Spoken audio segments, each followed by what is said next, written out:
Bonjour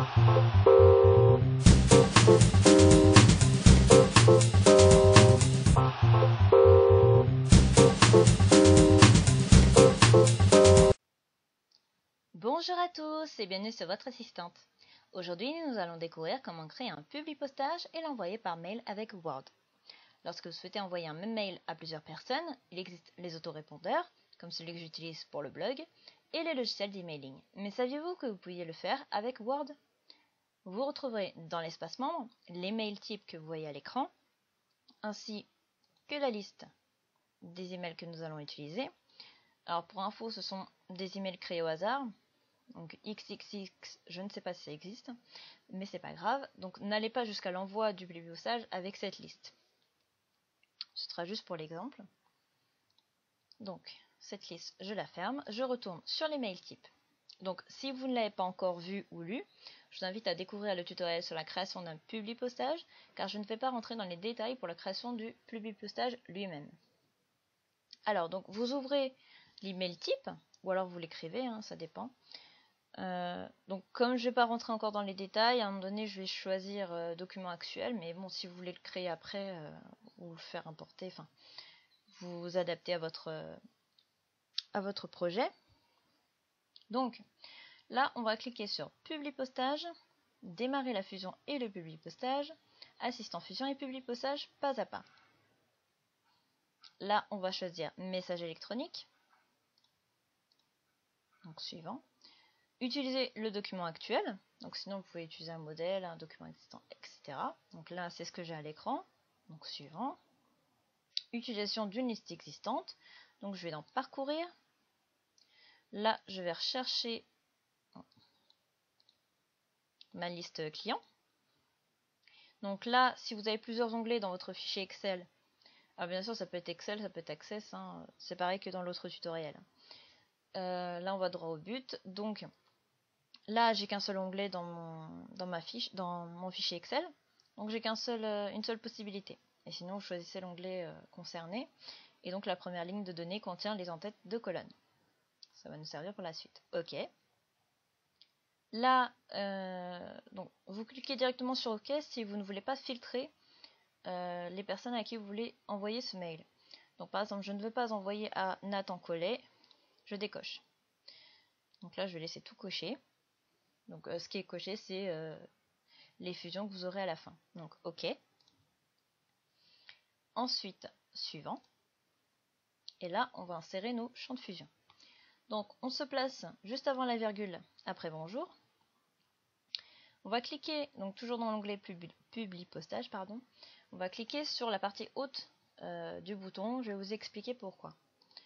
Donc là, ça vous ouvre une boîte de dialogue. On va double-cliquer sur prénom, puis sur nom. Donc ça mettra bonjour, le prénom et le nom de la personne. Là, je ferme. Je vais mettre une espace entre prénom et nom. Donc ça le met en gris, mais ça ne va pas l'effacer. Hein. Si vous êtes bien placé, ça va faire l'espace. Voilà. Et ensuite, on se met votre nouveau code client est. On clique sur la flèche, cette fois-ci donc la partie basse du bouton, et on va mettre numéro client. Alors, pourquoi j'ai fait ces deux manipulations? C'était pour vous montrer les deux méthodes.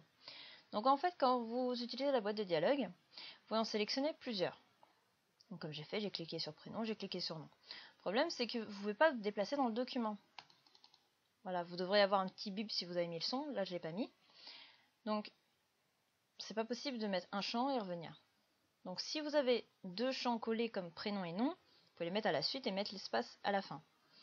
Par contre, si c'est à mettre un ici, un en bas, etc., utilisez plutôt le menu déroulant qui comprend donc tous vos champs, tous les titres de vos champs. Donc voilà. Ensuite, donc là, on va passer directement à l'aperçu. Donc toujours suivant, puisque maintenant on a fini de mettre les champs à fusionner, pardon. Voilà. Et voilà. Donc j'ai un premier exemple. Donc Nathan Collet, pour information, nanana. Donc là, il s'est mis sur le 3, sûrement parce que quand on avait le choix de filtrer, j'ai cliqué dessus, donc il a commencé par celui-là. Mais bon, voilà, on peut revenir avant. Donc elle, c'était la première, le deuxième, troisième, etc. Donc vous pouvez vous déplacer avec les flèches. vous pouvez encore filtrer votre liste. Donc soit en modifiant la liste de destinataires, donc toujours pareil. Vous voyez, il était resté dessus, c'est pour ça que c'était en premier, c'est pas grave. Vous pouvez toujours encore sélectionner qui vous voulez. Voilà. Sinon, vous pouvez vous mettre sur le mail, donc en avançant, en reculant, etc. Et en faisant exclure ce destinataire. Donc, quand c'est pour un publipostage classique, donc c'est pas trop grave si vous laissez les destinataires qu'au final vous n'allez pas leur envoyer, parce que vous l'aurez imprimé pour rien, mais vous pouvez toujours l'acheter à la poubelle. Que là, pour le mail, il va être envoyé. Hein. Donc faites attention avec ça.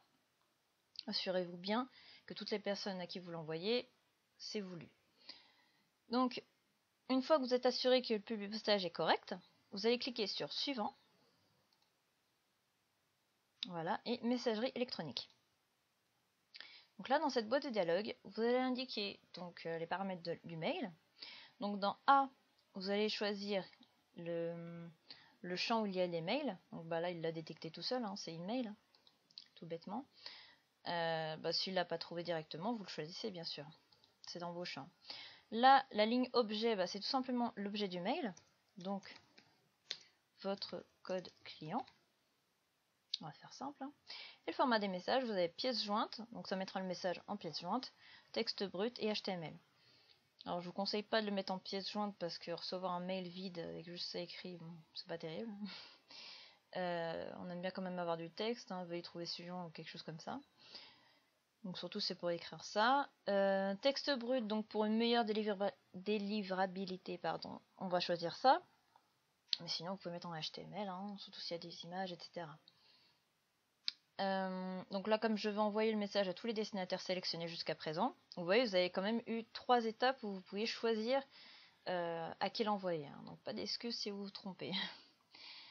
Donc là, on va le laisser sur tous, mais sinon vous pouvez le mettre que pour celui-là, ou alors numéro 1, numéro 2, etc. Donc là, moi, pour ça, je vous conseille pas de choisir les enregistrements de cette manière. Hein.